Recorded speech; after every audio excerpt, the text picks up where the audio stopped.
Hello, everyone. Welcome back to the last two sections of chapter 4, and that will end our linear algebra textbook.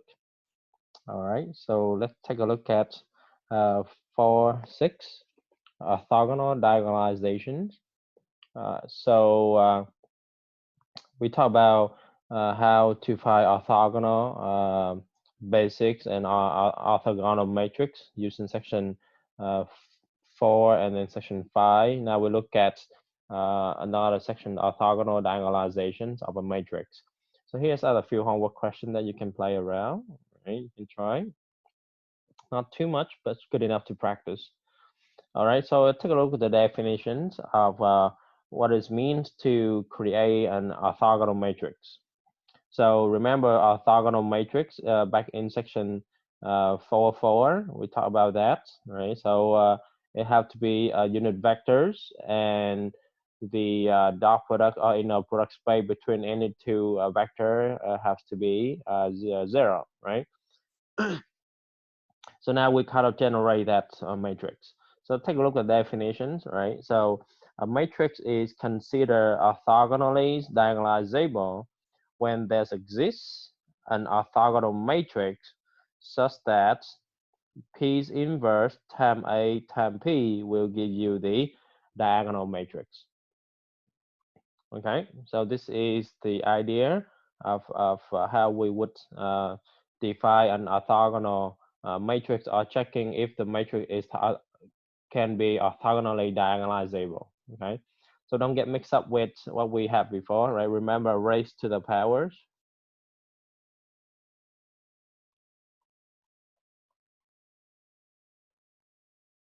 Right, remember that one? A to the 50 is equal to P times D to the 50, P's inverse, right?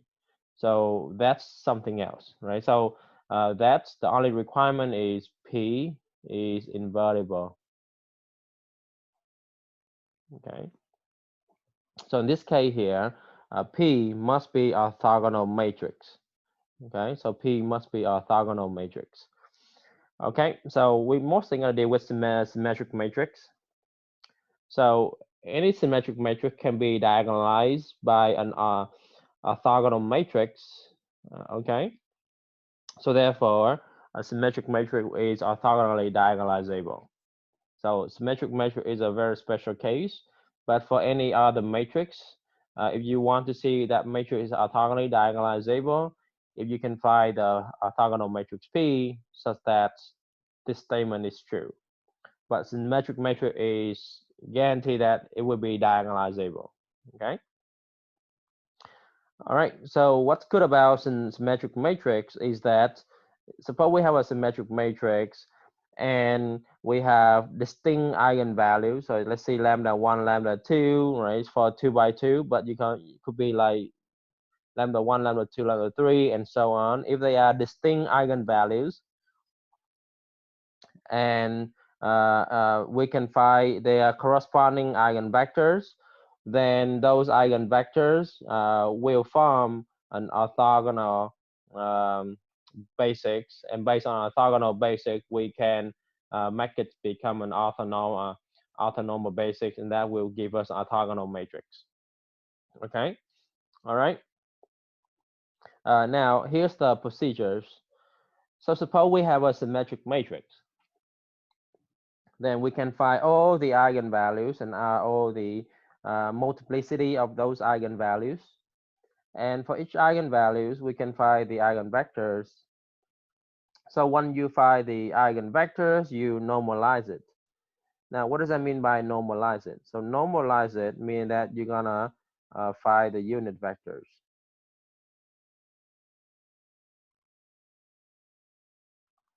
All right? You're gonna know. So normalize means that you're gonna find the unit vectors so that the inner product space between two vectors will be 0, right? And then the magnitude will be 1. All right. Now number 3, for each eigenvalue of multiplicity bigger than or equal to 2, so mean that they're not distinct, right? Then the k linear independence eigenvectors, then we have to find the set of that independent eigenvectors. And if this set is not orthonormal, then we apply the Grant-Smith process, right? Because you know that for the Grant-Smith process, we can convert any non-orthonormal basics to become an orthonormal basics. That's the best thing about it, right? So regardless whether, so one is distinct eigenvalue, then we for sure will have orthonormal basics. If the multiplicity is bigger than 2, mean that they are non-distinct, then we can always producing orthonormal basics by using the Grant-Smith procedure. Okay, so both situation number 2 or situation number 3 will always give us an orthogonal matrix P. Okay. All right, so let's take a look at a few examples that we have here. Okay, so let's see.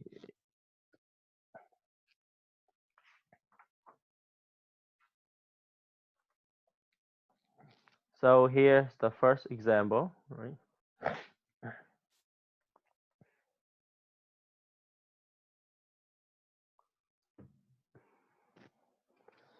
Right. So we have here a symmetric matrix, right? Symmetric matrix means that the number will be the same across the main diagonal, right? You can see here 2, 2 is symmetric. All right, so let's go ahead and find lambda, right? So find lambda.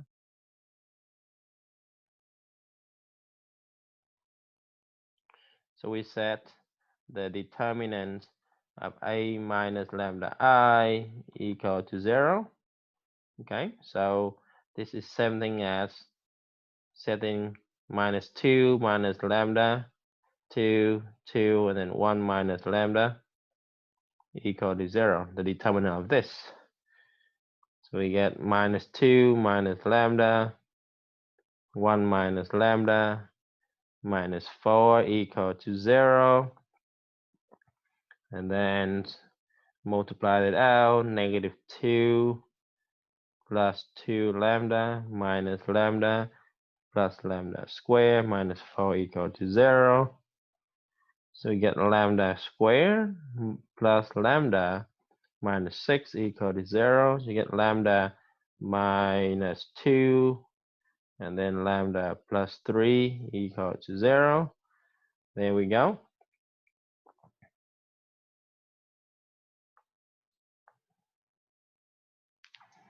So we get lambda equal to 2 and then lambda equal to negative 3.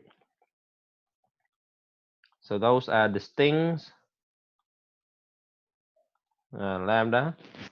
Okay, and we can find the eigenvalue corresponding to the eigenvectors corresponding to that. So now when lambda equal minus 3, then a minus lambda I times x equal to 0 becomes, make sure you put that statement, right? That's very important. So now we get minus 2 plus 3, 2, 2, and then 1 plus 3. Time with x1, x2 equal to 0, 0. So this given us 1, 2, 0, 2, 4, 0. So this we get 1, 2, 0, 0, 0, 0. So you can see here x1 plus 2x2 equal to 0, and x2 just become free parameters. All right, so x1 equal minus 2x2, which is minus 2t, and x2 will be t. So my first eigenvectors is equal to minus 2t and then t, which is minus 2 and 1. All right, so that will be our first eigenvectors. So similarly, when lambda equal to 2, then a minus lambda I times x equal to 0 becomes So minus 2, minus 2, and 2 here, and then 2's here, and then 1 minus 2.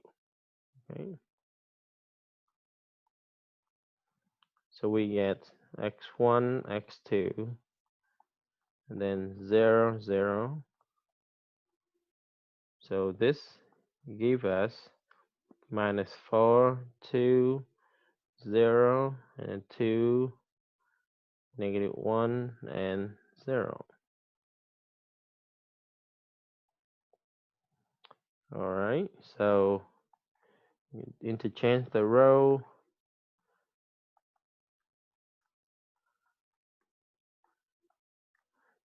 All right, so we get 2, negative 1, 0, and then 0 here, and then 0 there, 0 there. So 2x1 minus x2 equal to 0. So in this case would be, convenience if we let x1 to be free. So x1 to be free, make it some r. Okay, so we get x2 equal to x1 equal to 2r, and then x1 equal to r. So our second eigenvectors is x1, x2, which equal to r, and then 2r. Take out the r, you get 1, 2. All right, so now we have this. All right, so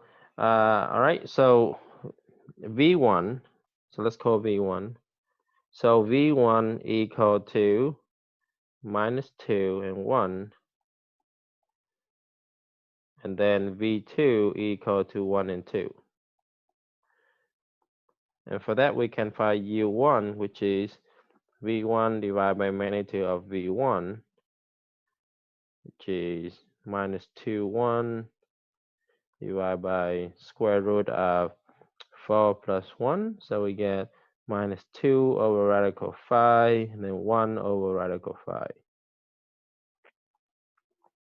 Similarly, u2 equal to v2 divided by magnitude of v2.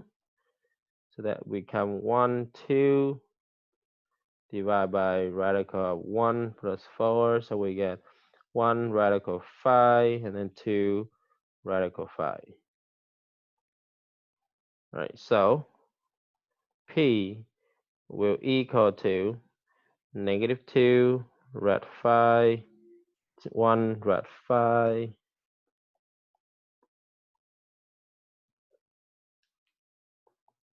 and then 1 radical 5, and then 2 radical 5. Okay. Okay, so this matrix will satisfy P inverse times A times P equal to D, according to the definition of normalization of that. Okay. P's inverse AP will be equal to D. There you go. Okay, so this is the matrix P.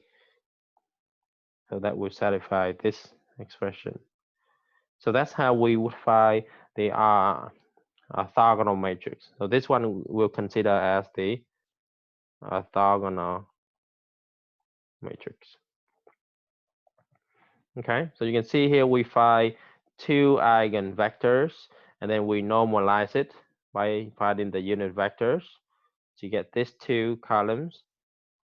All right, and then this one will be corresponding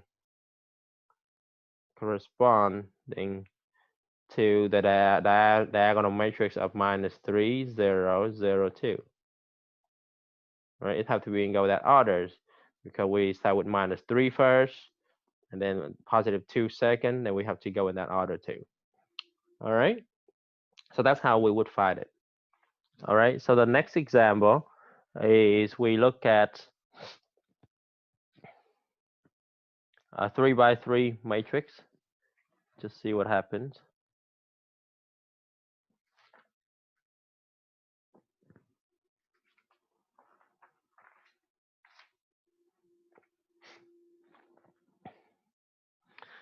All right, so same concept, phi lambda. All right, so you can see here, you set the determinant of a minus lambda I equal to 0. This is the same thing as 6 minus lambda 0, 0, 0, 3 minus lambda 1, and then 0, 1, and then 3 minus lambda. We want to find this determinant and set it equal to 0. All right, so yeah, let's operation on the first row. So we get 6 minus lambda time with the determinant. Block the first row and the first column. So you 3 minus lambda 1, 1, 3 minus lambda. And the next two entry are 0, so we wouldn't worry too much about that. We only worry about this guys. Okay, so we get 6 minus lambda and multiply with 3 minus lambda time with 3 minus lambda and then minus 1. Make it equal to 0. So we get 6 minus lambda time with 9 minus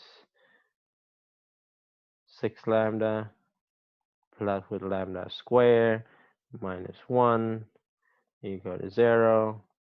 6 minus lambda, we get lambda square minus 6 lambda plus 8 equal to 0. So we get 6 minus lambda, lambda minus 2, and then lambda minus 4 equal to 0. So that's give us lambda equal to 6, 2, and 4. So in this case, we have 3 lambda, and they all distinct. All distinct here. All right. All right, and now we can find the eigenvector for each of those cases. So we're going to go from small to larger. So when lambda equal to 2 and a minus lambda I times x equal to 0 becomes, all right, so let's look at the matrix. So it's 6 minus 2. So we get 6 minus 2, 0, 0, 0, 3 minus 2, 0, 1, and then 0, 1, 3 minus 2, time with x1, x2, x3 equal to 0, 0, 0. So this gives us 4, 0, 0, 0, 1, 1, 0, 1, 1, and then 0, 0, 0.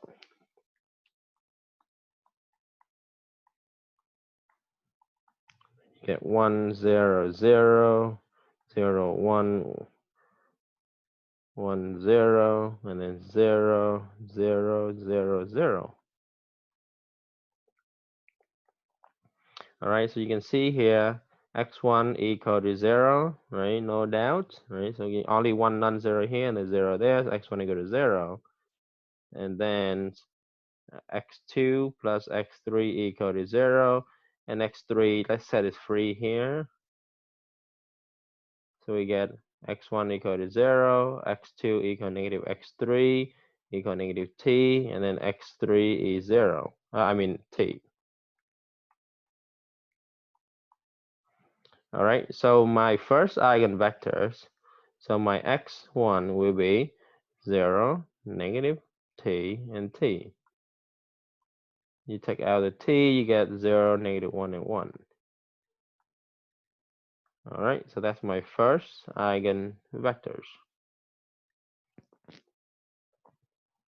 And then moving on, for the next lambda, we can find that. Right.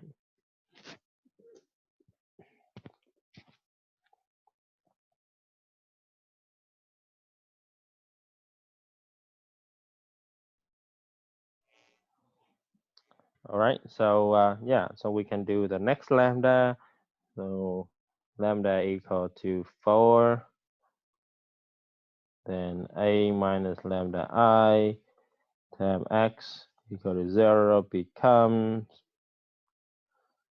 all right, 6 minus 4, 0, 0, 0, 3 minus 4, 1, 0, 1, 3 minus 4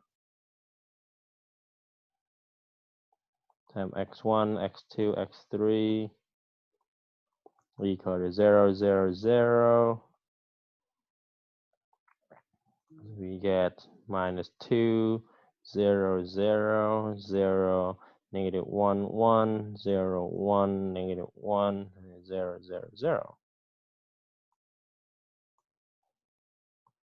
So this gives us 1, 0, 0, 0, 0, negative 1, 1, 0, and 0, 0, 0, 0. So x1 equal to 0, negative x2 plus x3 equal to 0, and x3, let make it to be 3 again. In this case, let's equal to r. So x2 now become 0, r, and then r. So this give us, take the r out, you get 0, 1, and 1. All right.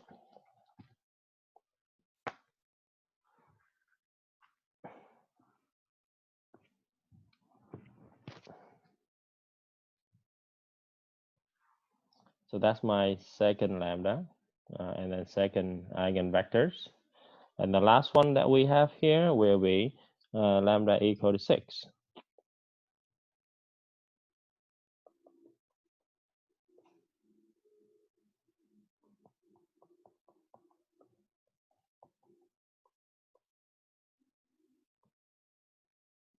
All right, 6 minus 6, 0, 0, 0, 3 minus 6, 1, 0, 1, 3 minus 6, times x1, x2, x3 equal to 0, 0, 0. So this one more time give it 0, 0, 0, and 0, and 0, negative 3, 1, 0, 0, 1, negative 3, and 0.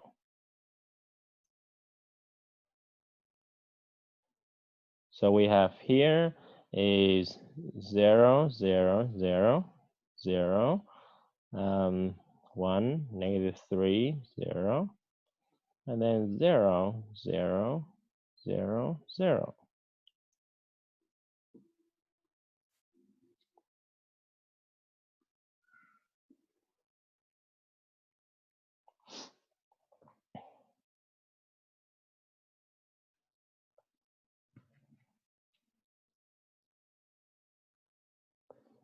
Okay, so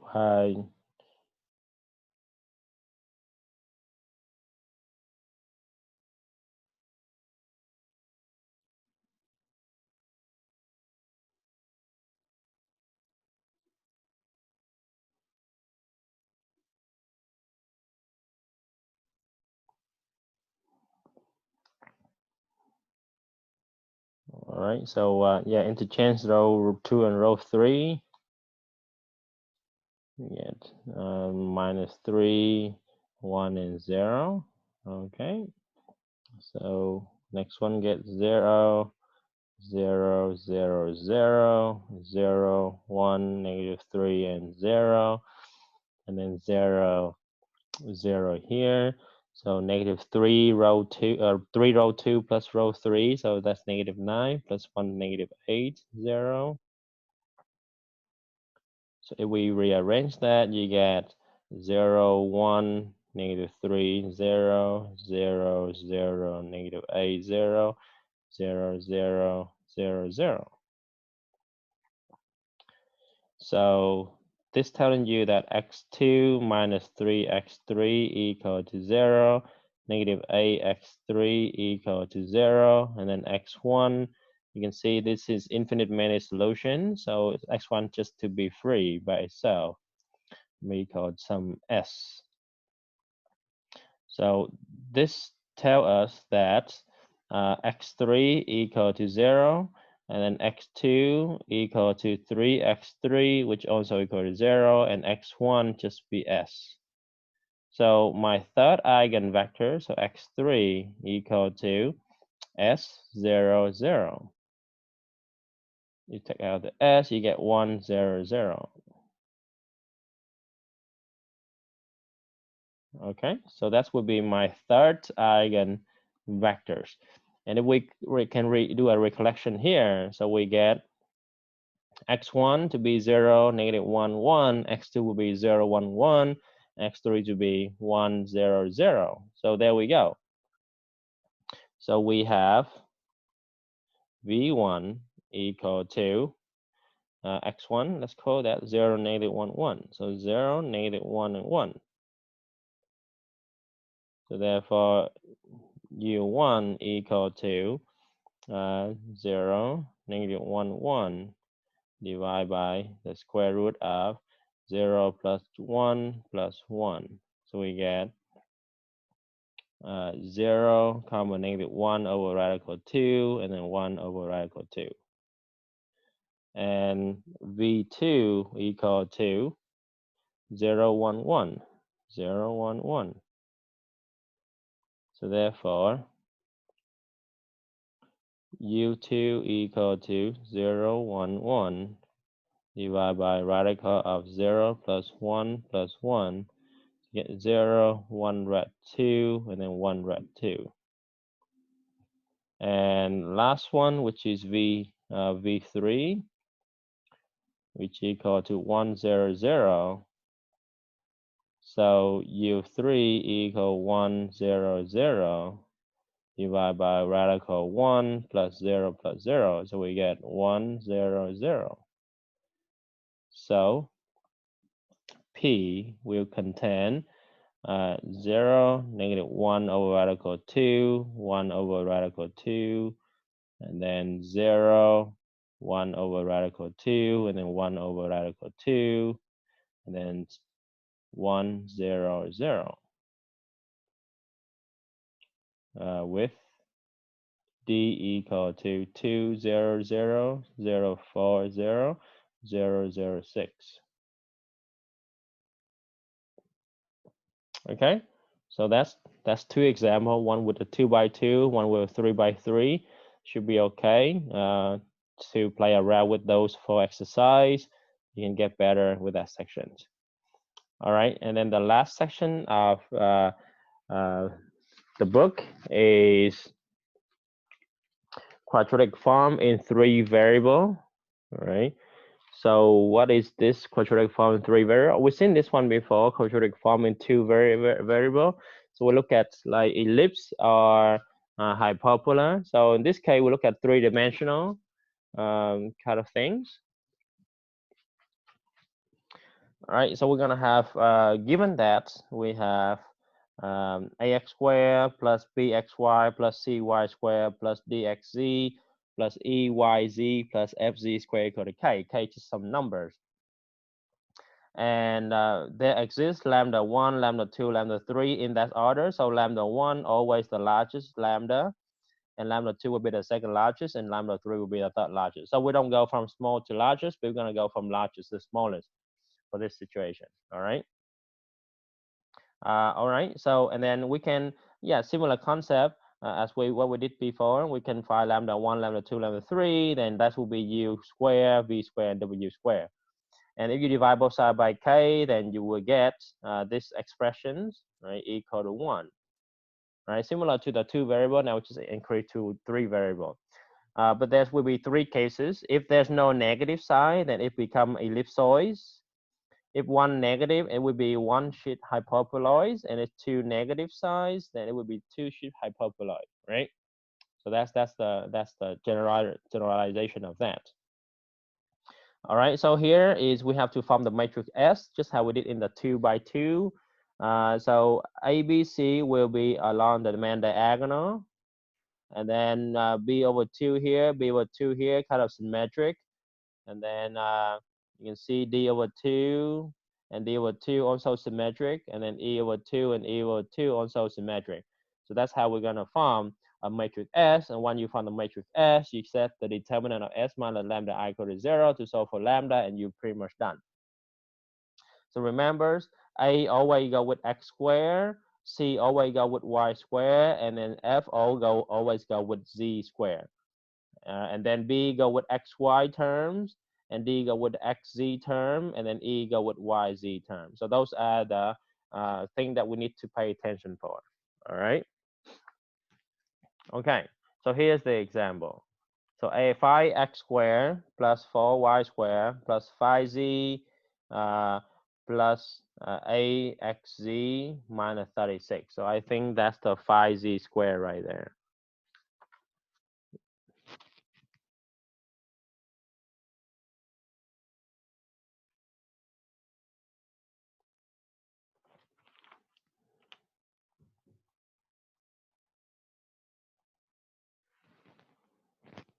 Okay, so this is the 5z squared. Okay, so again, a is the one with x squared. So in this case, a equal to 5. B is the one. B is the one with xy term. So there's no xy term. So b equal to 0. And then C with y squared. So C equal to 4. And then D is the one with xz term, so we have xz here, so D equal to 8. Okay, so just bring that back so you can see and follow along. And then A, B, C, D, and then E is the one go with yz term, so there's no yz here, so E equal to 0. And then last one, F is the one go with z squared, so F equal to 5. All right, so S equal to A, B over 2, D over 2, and then B over 2, and then C, E over 2, and then D over 2, and then E over 2, and then F. So we get 5, 0, 8, 0, 4, 0, and then 8, 0, 5. And then we set the determinant of S minus lambda I equal to 0. So we get 5 minus lambda 0, 8, 0, 4 minus lambda 0, 8, 0, 5 minus lambda. You want to find this determinant equal to 0. Okay. So I'm going to do operation on row 2 here. Because that's have the most 0.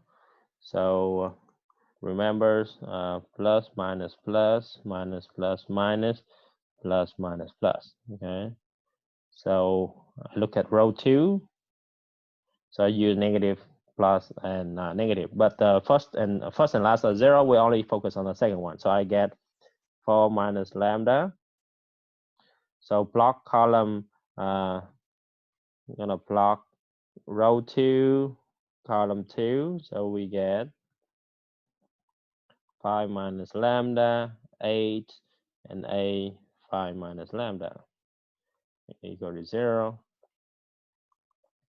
4 minus lambda, and then 5 minus lambda, 5 minus lambda, minus 64 equal to 0. 4 minus lambda, 25 minus 5 lambda minus 5 lambda plus lambda squared minus 64 equal to 0. So 4 minus lambda lambda square minus 10 lambda. So 64 minus 25 equal to 39. So minus 39. And then we want to set that equal to 0. Okay.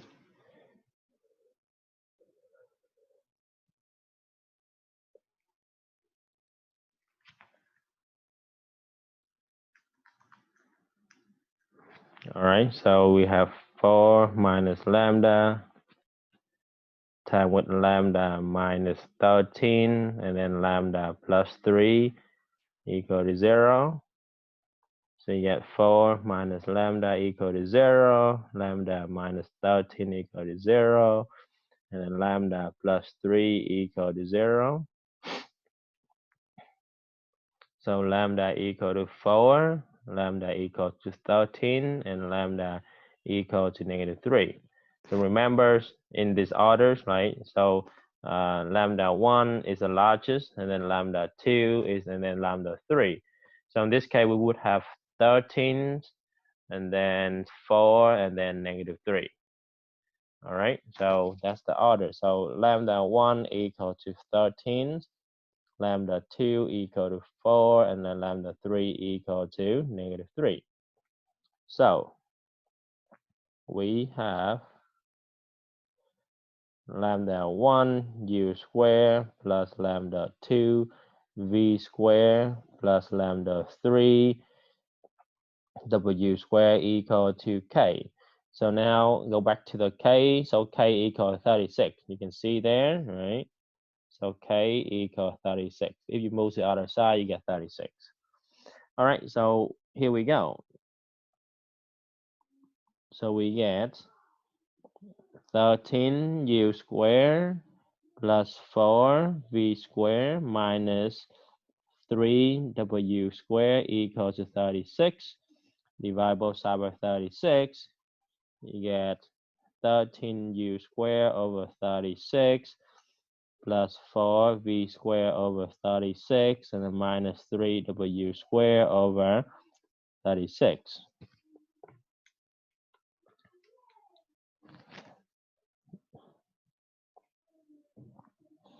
All right, and is equal to 1. So this is one sheet hyperboloid.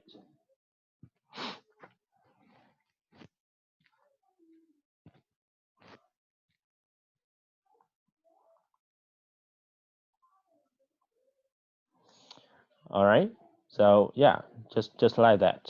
So that's will give us one sheet hyperboloid. All right, so for the next example, can you go ahead and play around with it and just follow the concept that we learned before, and let's see if we can figure out whether it's one sheet hyperboloids or ellipsoids or two sheet hyperboloid using that formula. And enjoy your spring break. I will see you in 2 weeks from now. All right, and then we start the graph theory book. All right, so